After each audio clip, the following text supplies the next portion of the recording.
Bienvenidos un día más a Economía de Verdad. En este caso vamos a analizar a FactSet, una empresa de datos financieros. Atentos.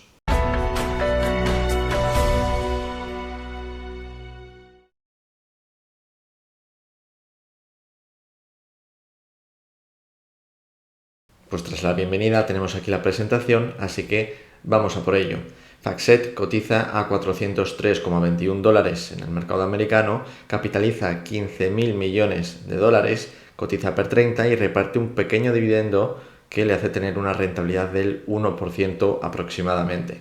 Se ha revalorizado desde su salida a bolsa en los años 90 casi un 9.000%. Y vamos a ver en este caso si está bien valorada, si está infravalorada, si está sobrevalorada o si en algún momento puede constituir una buena inversión para nosotros. Según Simply Wall Street, que esto no suele ser habitual, FactSet está sobrevalorada, por poco pero sobrevalorada. Para Simply Wall Street debería valer 364 dólares por acción. ¿Y cómo llegan a eso? Pues ahora no hacen un descuento de flujos de caja libres, sino que hacen un excess returns. Vamos a ver cómo funciona. Primero, como siempre, sí que tratan de hallar la tasa de descuento, el coste del equity que van a tener que utilizar después. Esto siempre lo necesitan. Llegan al 7,14%, que a mí me parece que es demasiado bajo, pero bueno, 7,14%. Y a continuación hacen o aplican el modelo de los excess returns. Consiste en primero hallar el diferencial entre el ROE, el Return on Equity, la rentabilidad sobre el capital propio que obtiene la empresa, menos el coste de ese equity, que es el 7,14%. El ROE de FactSet es muy alto, es muy elevado, 32,9%. Esto me lo creo, esto perfectamente puede ser así, así que nada que reprochar hasta ahora. Y después ese diferencial lo multiplican por el valor en libros de cada acción, 56,8 dólares. Después, este resultado lo dividen entre nuevamente el diferencial del coste del equity menos la tasa de crecimiento esperada a perpetuidad. Y con esto llegan a 307,26 dólares, que si les sumamos el valor en libros de cada acción, nos da ese resultado de 364 dólares por acción. ¿Qué dicen los analistas? Pues lo contrario, que FactSet está ligeramente infravalorada y que debería valer 432,55 dólares, un crecimiento del 7% aproximadamente. Ahora sí, vamos con los datos fundamentales de la empresa y vemos cómo en los últimos 10 años sus ingresos no han hecho más que crecer. El año fiscal de FactSet termina en agosto de cada año, así que en mayo del año 2024, que sería el tercer trimestre, tenía ingresos en los últimos 12 meses por importe de más de 2.000 millones de dólares, con un margen de beneficio neto, de más del 23%, unos beneficios netos de más de 500 millones de dólares. El free cash flow es de 633 millones de dólares y el flujo de caja operativo de casi 700 millones. Y vemos que estas cifras pues también han tendido a crecer a medida que los ingresos lo hacían. La P&G de FactSet se divide de esta manera. De los 2.000 millones o más de 2.000 millones de ingresos, América proporciona 1,4 miles de millones. Europa, Middle East, Oriente Medio y Asia proporciona más de 500 millones y la región de Asia-Pacífico proporciona algo más de 200 millones. Después, el coste de ventas es inferior al 50%, está muy bien, y el margen bruto, pues algo superior al 50%, con esos 1.160 millones de dólares de beneficio bruto. La mitad aproximadamente se convierten en beneficio neto y la otra mitad, algo más de la mitad realmente, van a gastos, la mayoría a general y administrativos y algo menos a gastos no operativos. Para el futuro, ¿qué esperan los analistas? Pues que a cierre de 2026 o del ejercicio fiscal que termina en agosto de 2026, FactSet esté ganando o esté ingresando 2.456 millones de dólares y ganando 670 millones de dólares, también con un free cash flow y un flujo de caja operativo superiores a los que tenemos hoy en día.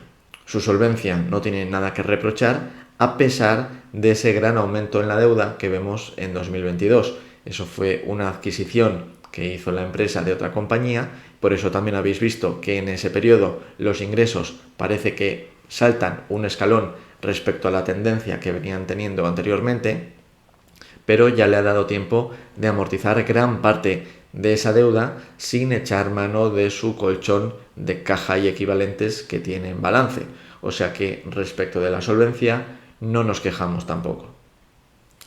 Su ritmo de crecimiento anual de las ventas entre 2019 y 2023 ha sido del 9,8% anual, que viene en línea con lo que había hecho o con lo que ha hecho entre 2013 y 2023, que ha sido el 9,3% anual. Sí que es verdad, insisto, que aquí en 2022 sus ingresos pegaron un salto hacia arriba, puesto que adquirió a otra compañía, y de no haber sido así, el crecimiento de los ingresos entre 2019 y 2023 hubiese sido menor. Fijaros que entre 2019 y 2020 los ingresos crecen en 60 millones aproximadamente, entre 2020 y 2021 crecen en 100 millones aproximadamente, pero de 2021 a 2022 crecen en aproximadamente 250 millones. Pegan ese salto y después ya vuelven a crecer del 22 al 23 a un ritmo menor.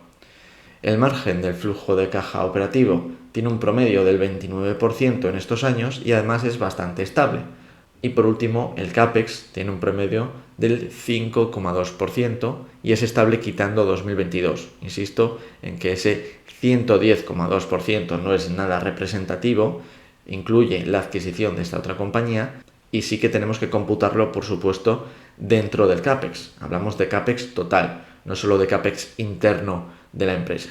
Aún así, las cifras de CAPEX, quitando ese 2022, son muy moderadas, lo que demuestra que el negocio de FactSet es lo que se llama asset light, consume pocos activos o requiere poco capital y es capaz de proporcionar grandes flujos de caja operativos. Para estimar qué es lo que va a pasar de aquí a futuro, vamos a fijarnos en dos cosas. Primero en el guidance de la empresa y después en las hipótesis que toma la agencia de calificación crediticia Fitch para darle la nota, para darle esa calificación crediticia a FactSet como empresa. Según la propia compañía, en 2024, en agosto, van a cerrar con 2.185 millones de ventas, lo que supone un 4,8% más que el año anterior. Veis que esto rivaliza con el 9 y pico por ciento que venía consiguiendo, que se debe o a que era muy joven, entre 2013 y 2023, o a que había adquirido esa otra compañía entre el 19 y el 23. El crecimiento que va a tener de aquí en adelante no va a ser tan explosivo. Y después que va a crecer al 6% anual. ¿Por qué al 6% anual? Pues porque Fitch en su informe dice, aparte de que en el año fiscal 2024 va a ingresar 2,2 billones de dólares, que en los años subsiguientes esperan mid-single digit revenue growth, es decir, crecimiento de los ingresos a un ritmo de un solo dígito y además en un rango medio, no el 1 o el 2%, pero tampoco el 8 o el 9%. Ambos son un único dígito, pero no es lo mismo crecer al 1 que crecer al 9. Bueno, pues para ser generosos podríamos haber tomado el 5%, pero para ser generosos vamos a suponer que ese crecimiento subsiguiente hasta el año 2033 va a ser del 6% anual y a perpetuidad que va a crecer al 2% anual. El margen del flujo de caja operativo se mantiene en el 29% y el CAPEX también se mantiene. De hecho, aquí quizás estemos penalizando demasiado a la compañía porque Fitch espera un 3-4% de CAPEX sobre ventas, pero realmente casi no altera el resultado. No sé si el efecto sobre el precio objetivo varía en unos $10 por acción, con lo cual no es preocupante que tomemos el 5,2% en vez del 3-4%.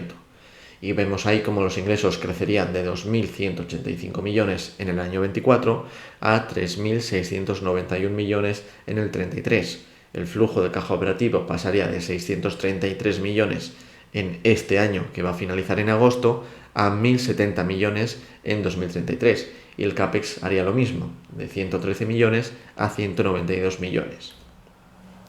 En cuanto a la tasa de descuento, pues asumamos un coste del capital del 10% y un coste de la deuda, esto sí que lo podemos ver con los datos de balance y de cuenta de resultados, del 3,6%. La tasa impositiva, además, que esperan es de en torno al 17%, el valor del equity, el valor de la capitalización en el mercado, es, como ya hemos dicho, de 15.340 millones de dólares y el valor contable de la deuda es de 1.839,92 millones de dólares. Si hacemos todo esto, nos da un coste del capital promedio ponderado del 9,25%. Aplicando todo lo que hemos visto hasta ahora, los flujos de caja libres para la empresa comenzarían en 520 millones en 2024 hasta 878 millones en 2033 y todo esto lo tenemos que descontar, que traer a valor presente, a valor actual, quedando la última fila de esa tabla, como veis ahí, que si lo sumamos nos da un enterprise value de 9.273,8 millones de dólares. Quitándole la deuda financiera neta, 1.317,82 millones de dólares, nos da un valor del equity, valor del patrimonio neto, de 7.956 millones de dólares.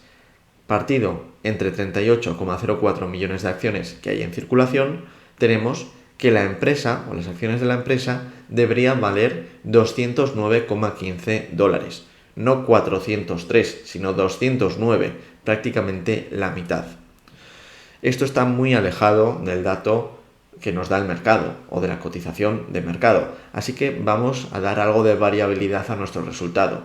Vamos a asumir que el ritmo de crecimiento anual de las ventas sigue una distribución log normal con media menos 2,7 y sigma 0,15, que el margen del flujo de caja operativo sigue una distribución normal con media 29% y sigma 3%, que el CAPEX sigue una distribución beta con alfa 3 y beta 3, entre un mínimo del 2% y un máximo del 6%, y que el WACC sigue una distribución normal con media 9,25% y sigma 0,5%. 10.000 simulaciones y este resultado. Probablemente la empresa, según la simulación de Monte Carlo, más sobrevalorada de las que hemos hecho en el canal. Percentil 100 de la distribución. La línea negra vertical, como veis, está totalmente alejada, totalmente fuera de onda con las barras del histograma. La línea negra son 403 dólares y el histograma, la media que tiene son 237 y la mediana 234. Poco más podemos sacar de ahí. Fijaos que incluso llegar a los 364 dólares por acción que considera Simply Wall Street ya sería alejarse mucho de la campana central o de los resultados centrales de esa distribución. Así que no hay por dónde cogerlo, la verdad. FactSet está sobrevalorada.